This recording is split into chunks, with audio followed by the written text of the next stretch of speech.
每到南台南家福中心所举办的做客特别会，总是有侪侪爱心企业赞助各种的物资以及家庭用品，吸引热心民众来领购甲观看，嘛，互人感受台南人的温暖。而南台南家福中心就是瓦克这份社会温情，持续17年来，互做客希望。今年爱心行动拄好是父亲节，场面相当温馨。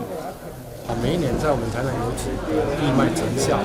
都让我们家属在助学金的筹募上减轻了不少的压力，同时也提供我们家属的高中职以及大专学生一个服务以及回馈的机会，培养孩子们的能力也让孩子们可以更加的珍惜每一份得来不易的助学资源。那我们希望借由这个助学特卖会呢，我们在我们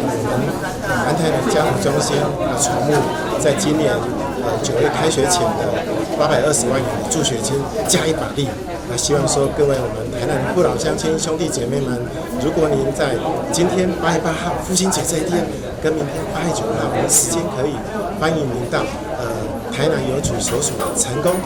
永乐、原店、安南4间邮局为我们加油打气。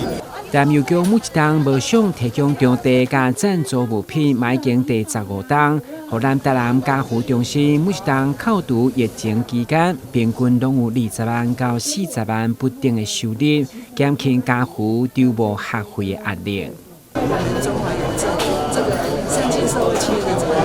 是我们一直